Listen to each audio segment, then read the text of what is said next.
Bonjour.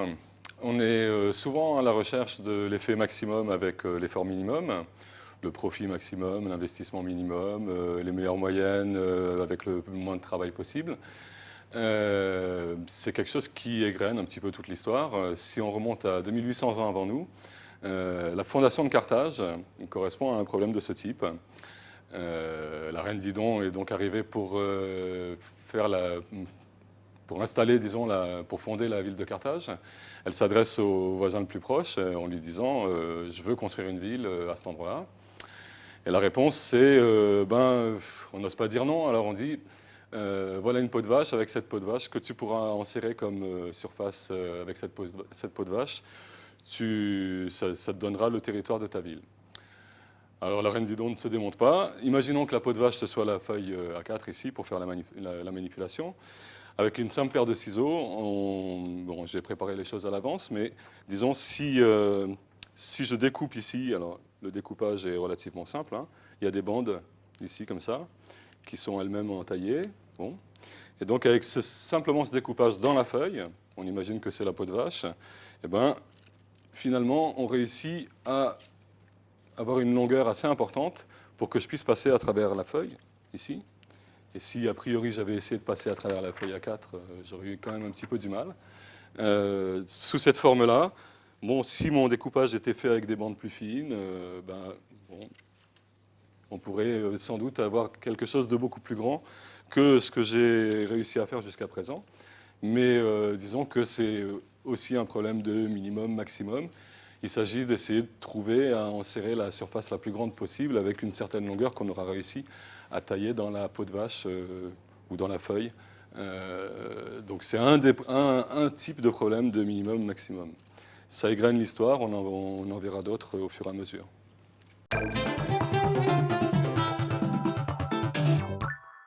Exemple de problème de minimum et de maximum, le chemin le plus court ou le plus rapide. Le plus court en longueur, par exemple ici, si je veux regagner ma place, je peux essayer de passer par-dessus le bureau. C'est pas complètement sûr que ce soit très simple, que je casse pas tout. Ce sera sans doute le plus court en ce qui concerne la distance à parcourir, mais c'est quand même plus simple, je pense, de faire simplement le tour du bureau ici. Et dans ces conditions, je fais le chemin le plus rapide pour arriver au même endroit. Le chemin est plus long en distance, mais finalement, il est plus court en temps, donc il est plus rapide. Alors, il y a une ambiguïté comme ça quand on cherche le chemin le plus court. Par exemple, si on regarde pour 2 points, alors on va supposer qu'on a 2 points A et B. Si je regarde pour 2 points, le chemin le plus court en distance, c'est clairement la ligne droite, tout le monde sait ça, c'est bon. Maintenant, si on imagine que celui-là est en haut, celui-là est en bas, et qu'on est en train d'essayer de chercher le chemin le plus rapide pour aller de A à B. Le chemin le plus rapide dans quelles conditions? L'idée, c'est de regarder simplement quelque chose où ce soit la pesanteur qui fasse descendre, disons. Donc, quelle est la courbe qui permettrait de descendre, avec seulement la pesanteur, de descendre de A à B dans le temps le plus rapide? Alors, ce n'est pas sûr du tout que ce soit la ligne droite. Ça peut très bien être quelque chose comme ça, qui arrive ici. On peut envisager des tas de chemins qui partent de A et qui arrivent en B. On a énormément de possibilités, et dans toutes les possibilités, à chaque fois, on regarde quel est le temps de parcours créé par la pesanteur qui permet à un point A de descendre de A à B. Comment trouver le minimum? C'est un vrai problème très compliqué parce que ce qu'on cherche, c'est la courbe ici. La courbe ici, c'est-à-dire les coordonnées de tous les points de chacune des courbes. On va en travailler en ligne de compte. Et puis finalement, la bonne courbe, il faut trouver les coordonnées de chacun de ces points. Donc c'est un problème beaucoup plus vaste qu'une simple équation. Et c'est un problème qui a quand même agité pas mal les mathématiciens, disons au XVIIe siècle. En particulier, quelqu'un comme Galilée pensait que ce n'était pas le segment qui permettait d'aller le plus vite de A à B, c'était l'arc de cercle qui permettait d'aller le plus vite de A à B. Alors, il y a une famille de mathématiciens qui est relativement célèbre maintenant, qui s'appelle la famille des Bernoulli. Il y en a un en particulier, Jacques Bernoulli, qui a donné une solution. C'était carrément un prix proposé par une académie. Il a proposé une solution qui donne lieu ici à une manip au Palais de la Découverte où on voit bien comment les choses se passent sur 3 trajets, quoi, disons.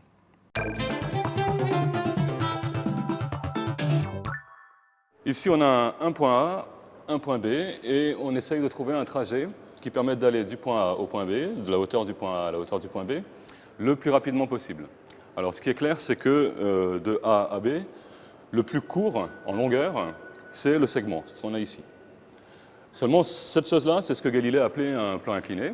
Il utilisait des petits chariots sur des rails. Nous, on va mettre une balle, essentiellement pour ralentir le phénomène de la chute libre et pour étudier la chute libre. Alors, il mettait des petits drapeaux, des choses comme ça, pour voir combien de temps ça prenait, de segment en segment et tout. Essentiellement, c'est quelque chose qui ralentit. Ça prend relativement du temps de faire la descente ici, avec ce chemin-là. En fait, Jacques Bernoulli,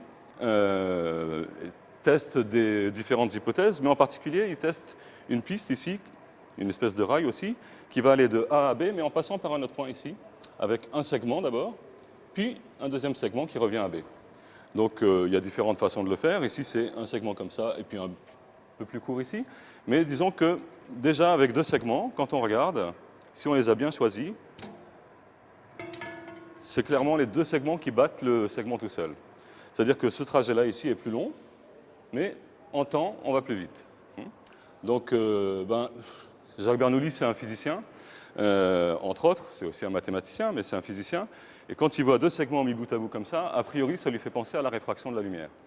Donc c'est quelque chose qu'il va immédiatement utiliser, parce que la réfraction de la lumière, c'est le chemin suivi par la lumière, même en cas de réfraction, c'est quand même le chemin le plus court, toujours. Donc lui, il est en train de chercher le chemin le plus court dans le temps, et il se dit, on va faire la même chose que la lumière. Et donc, il va remplacer chacun des segments par d'autres segments, encore d'autres segments. Il va multiplier les segments pour finalement obtenir cette courbe ici, qu'est-ce qu'on appelle une cycloïde. Ce n'est pas un arc de cercle, Galilée croyait que c'était un arc de cercle, mais en fait non, c'est ce qu'on appelle une cycloïde. Si on regarde entre 2 segments et puis la cycloïde, eh ben, c'est pareil, il n'y a pas photo. Le chemin le plus rapide, qui est nettement le plus long en distance, qui est quand même le plus rapide, c'est la cycloïde. Alors évidemment, entre le segment et la cycloïde, si on fait la comparaison, là c'est clair que c'est la cycloïde qui bat le segment sans problème.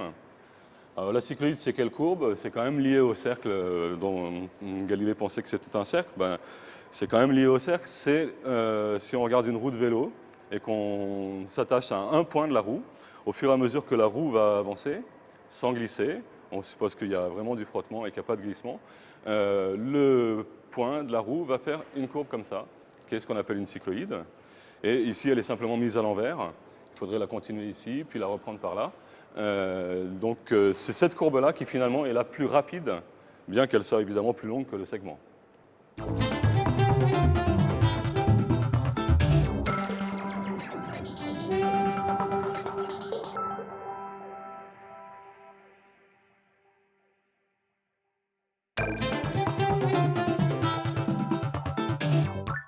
Bon, alors on a vu une manipulation qui est quand même, dont l'origine vient de Jacques Bernoulli. Bernoulli, c'est une famille assez importante dans laquelle il y a énormément de mathématiciens, de physiciens.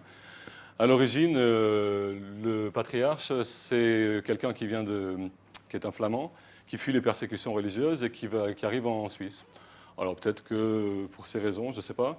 En tout cas, il a donné le signal, disons, d'une grande famille de physiciens et de mathématiciens. Celui qui s'intéresse à la cycloïde et qui trouve que la cycloïde est la courbe la plus rapide pour aller d'un point A à un point B, c'est Jacques. Il y en a d'autres des Jacques, donc Jacques I. Daniel ici, c'est quelqu'un qui était très ami avec Euler, Léonard Euler, qui est aussi un grand mathématicien. Bon, il y a comme ça, on retrouve tantôt un Bernoulli, tantôt l'autre, et l'habitude c'est de donner que le nom de famille, donc on voit Bernoulli partout. En fait, c'est tantôt l'un, tantôt l'autre qui est intervenu sur tel ou tel problème de physique ou de mathématiques. Bien, alors comment s'y prend Bernoulli? Déjà, on a le chemin le plus court de A à B. Ici, on a un point A, ici, on a un point B. On lâche sans vitesse, sans énergie spéciale, la balle ici, elle va suivre le chemin pour aller jusqu'en B. Donc la seule chose qui se passe, c'est que l'énergie potentielle va varier. et se transformer en énergie cinétique. C'est pour ça qu'elle arrive avec une certaine vitesse ici au point B. Donc l'énergie potentielle, essentiellement, elle est due à la hauteur ici, entre A et B. L'énergie potentielle, c'est mgh. Et c'est quelque chose qui va se transformer en énergie cinétique qui, au départ, est à 0 et qui, à la fin, est à 1 demi de mv carré, si on appelle v la vitesse.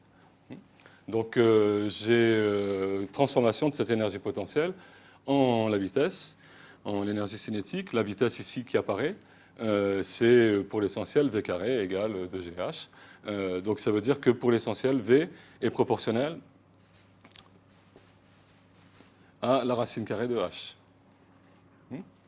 Bien, donc maintenant si je prends un autre segment, un point intermédiaire, ici par exemple le point C, et un deuxième segment mis au bout de celui-là pour rejoindre le point B.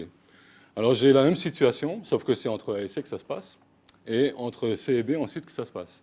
J'ai la même situation de A à C, j'ai démarré sans vitesse, j'ai un certain dénivelé ici, et j'arrive ici avec une certaine vitesse, mais ce n'est pas le point B. Pour aller jusqu'au point B, il faut que je prenne maintenant CB. La différence avec AC et avec AB, c'est que maintenant ici j'ai une vitesse. Je ne lâche pas la balle ici à nouveau avec 0, mais je lâche la balle avec la vitesse qu'elle a acquise ici sur le premier segment. Donc il y a une petite différence. Je démarre avec une certaine vitesse et je vais poursuivre ici et atteindre une vitesse plus importante puisqu'il y aura un dénivelé ici entre les deux points. Donc l'idée, c'est d'essayer de comprendre d'où vient cette vitesse, comment est le temps, disons, qu'on a utilisé pour aller de C à B par rapport à ce qu'on saura faire de A à B et de A à C. Alors de A à C ou de A à B, ici on a un certain temps et on espère faire moins. Ici on a un premier temps qui est le temps de parcours sur le segment AC. Et maintenant, je voudrais savoir quel est le temps de parcours sur le segment CB. Ben, l'idée c'est que, en fait, il suffit de reculer ici en restant sur la même droite que la droite CB, de reculer jusqu'à atteindre la même hauteur que le point A, ici. Donc j'ai un point, peu importe, D. La vitesse atteinte ici, elle est due uniquement au dénivelé entre les deux hauteurs de A et de C. Donc la vitesse atteinte en partant de D et en suivant cette droite, elle serait la même. Le temps de parcours, puisque ici c'est plus long, le temps de parcours ne sera pas le même, mais la vitesse atteinte est la même.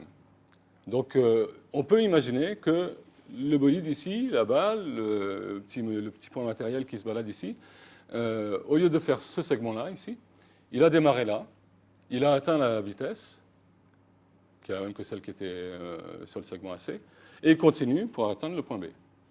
Pour ça, donc, il met un certain temps, ici, un certain temps de D jusqu'à B. Et ce qui ne va pas dans cette façon de faire, c'est que entre D et C, ça n'a pas existé, c'est entre A et C.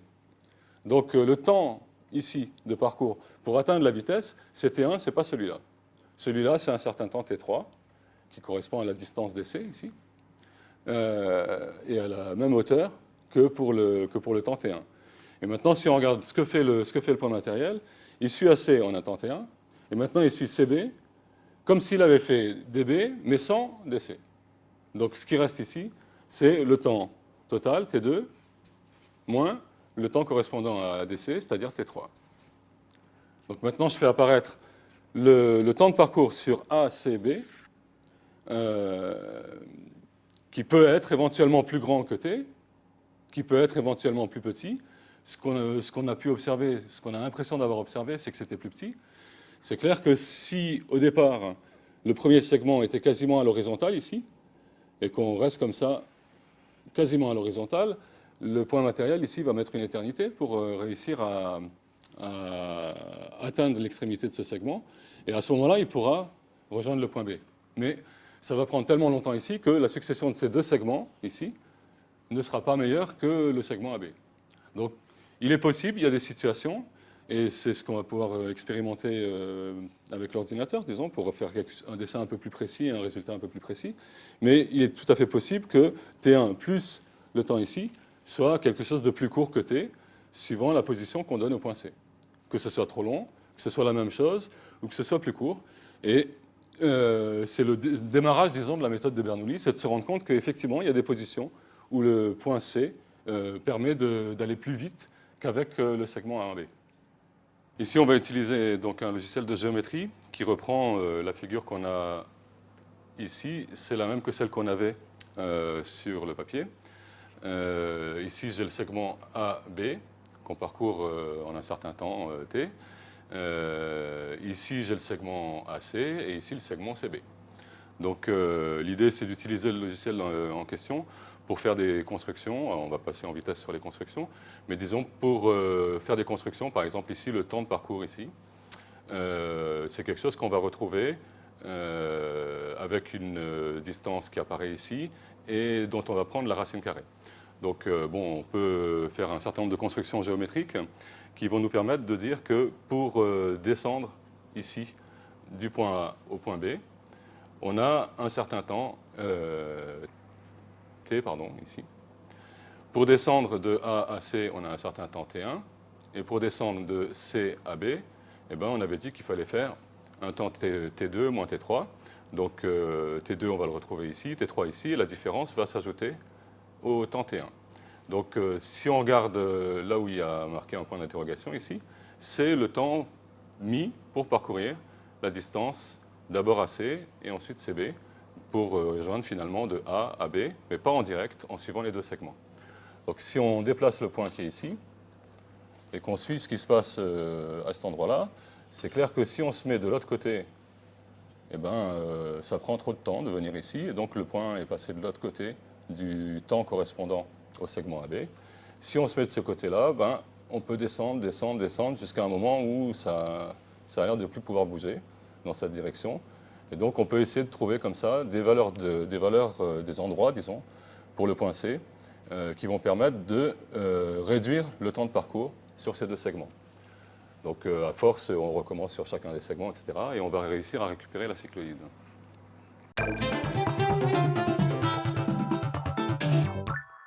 Alors pour la cycloïde, on cherchait une courbe et un minimum à propos de cette courbe.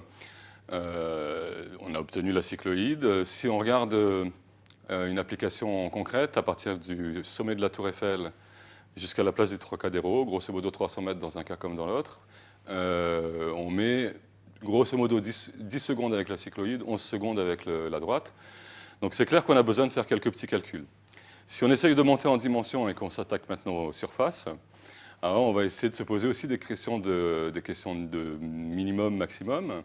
Ça peut être différentes questions. Par exemple, quand on regarde une bulle de savon, on constate que, a priori, il y a une certaine quantité de savon, une certaine quantité de film de savon qui en sert un volume. Bon, on espère que le volume est minimum pour une surface donnée ou maximum pour une surface donnée.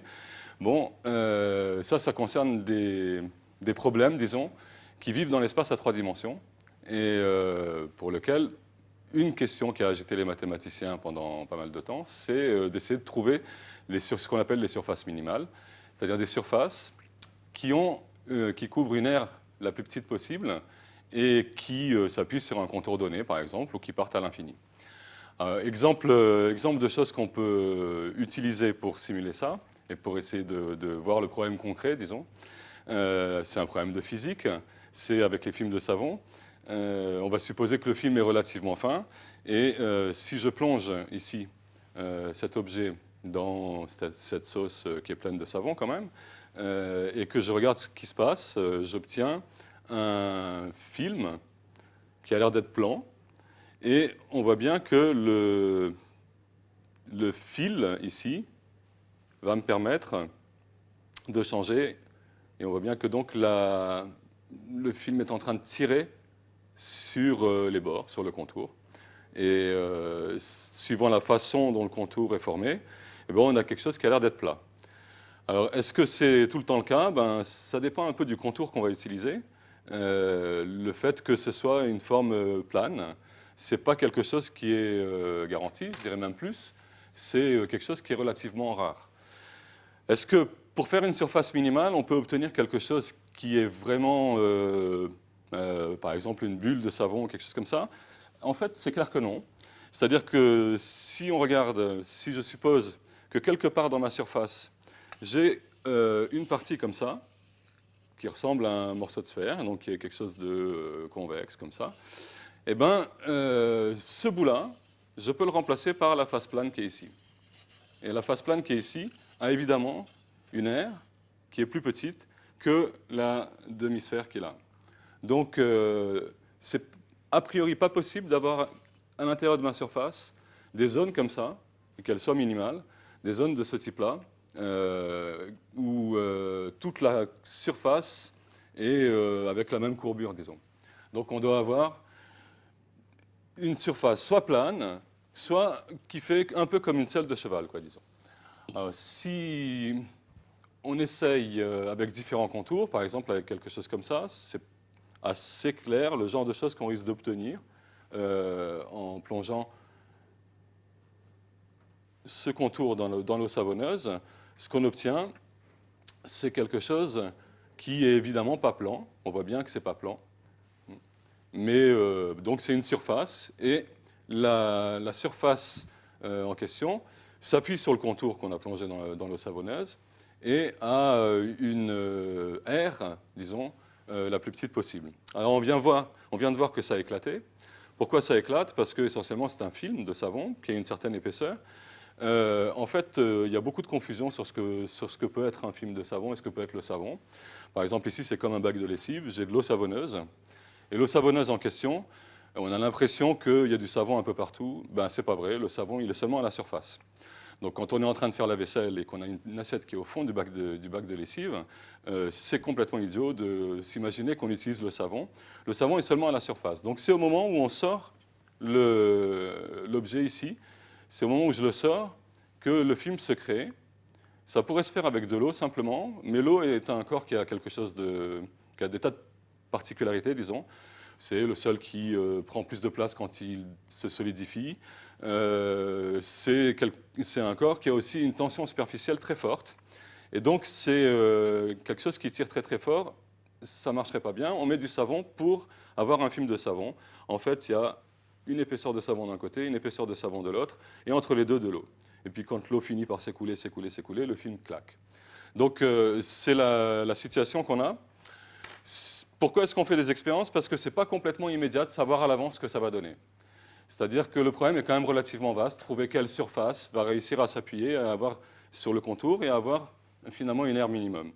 Par exemple, si je prends le cube ici, donc j'ai un cube filiforme, ce à quoi on s'attend, c'est que quand on va le sortir, ben, on va avoir des faces planes ici et on aura un cube qui sera effectivement avec ses faces planes. En fait, ça vaut la peine de faire l'expérience parce que quand on a des assurances comme ça, des fois on est un peu déçu par le résultat. Donc si on regarde ici, ce qui sort, ce n'est pas du tout les faces planes, mais des espèces de pyramides tronquées, disons, qui se retrouvent face à face. Alors ce qui est assez curieux, c'est que le cube a une certaine symétrie, et le résultat ici, la surface qui s'est appuyée dessus, c'est quelque chose qui n'a pas les mêmes symétries. Donc on va éliminer les bulles ici.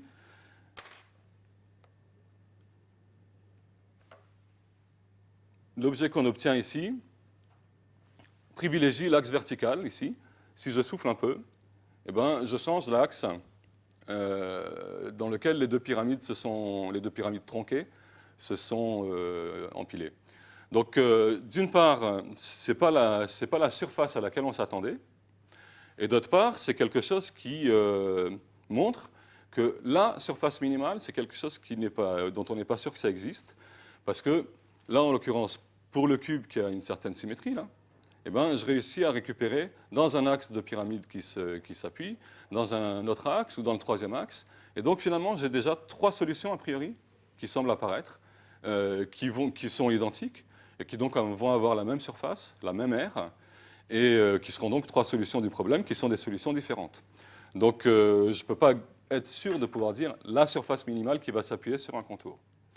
Alors, c'est un problème qui est relativement compliqué parce que c'est quelque chose qui se passe dans l'espace, mais en fait, on peut utiliser ce genre de choses pour faire l'équivalent de ce qui se passerait dans le plan. Parce qu'en fait, si on imagine que ici les faces sont bien parallèles et que mes trois tiges ici, les trois tiges qui sont ici, si je les regarde de face, je vais voir 3 points. Donc je suis en train de chercher quelque chose qui s'appuie sur ces 3 points et qui va avoir la longueur la plus la plus courte. Alors c'est pareil, est-ce que c'est le triangle, est-ce que c'est autre chose? Si on regarde, on voit quand même assez bien que ce n'est pas le triangle, mais que c'est quelque chose d'un petit peu différent. Il y a un point central ici, enfin un point à l'intérieur en tout cas, qui est relié à chacun des 3 sommets du triangle. C'est quelque chose qu'on pourrait essayer de trouver, disons, par le calcul en géométrie, mais c'est déjà pas complètement immédiat. Et si on regarde la propriété qu'on peut avoir là-dessus, ben, grosso modo, à part le fait que le film a un peu de poids et tout, grosso modo, on a les 3 mêmes angles ici. Donc en fait, le point de concours ici, des 3 segments, c'est le point où on réussit à avoir les 3 côtés sous, grosso modo, 120 degrés, quoi. Donc ça, c'est déjà un problème qui se pose au niveau du plan. Maintenant, si on essaye de faire la même chose avec un carré, donc si je place 4 points ici, quel est le chemin qui va me permettre de relier ces 4 points et qui aura la longueur la plus courte? Donc je suis redescendu en dimension 2 avec des histoires de longueur, hein, mais a priori, on peut penser que c'est le tour du carré, là, donc on finit le carré, pas seulement les sommets, mais les 4 côtés. C'est peut-être clair, peut-être pas, que rien que les 2 diagonales permettraient de faire mieux. Et si on met les 2 diagonales ici, on voit qu'on fait apparaître un point en intermédiaire. Et en fait, donc, si on fait apparaître un point en intermédiaire, par exemple ici au centre, on peut se dire que normalement, le chemin qui relie les 4 points et qui passe par ce point-là, il devrait réaliser un minimum pour ces 3 points-là. Et que donc on devrait pouvoir utiliser la solution qui est là, qu'on a obtenue dans le bac à lessive, c'est-à-dire obtenir quelque chose de ce type-là, ici, compléter de l'autre côté par quelque chose comme ça, et finalement obtenir une solution pour les 4 points qui serait simplement ça, et qui est à nouveau quelque chose d'assez curieux, parce que si c'est vraiment un carré, bah, je peux l'orienter dans cet axe-là, ou bien je peux l'orienter dans cet axe-là, et donc obtenir à nouveau 2 solutions qui vont avoir exactement la même longueur si on a affaire à un carré. On a vu quelques exemples de problèmes de minimum-maximum. Par exemple, sur ce type de problème, si on multiplie le nombre de points pour lesquels on cherche un chemin qui réussit à les relier tous avec une longueur minimum, pour quelques points, ça va. Après, on utilise des ordinateurs et assez rapidement, même les ordinateurs, on ne réussit pas à trouver la solution, quoi. Donc ça reste des problèmes qui sont très compliqués pour les mathématiciens eux-mêmes. Donc les surfaces et tout un tas de problèmes en mathématiques ou qui viennent de la physique sont effectivement des problèmes assez compliqués et assez divers, mais tout le temps minimum, maximum qui apparaissent.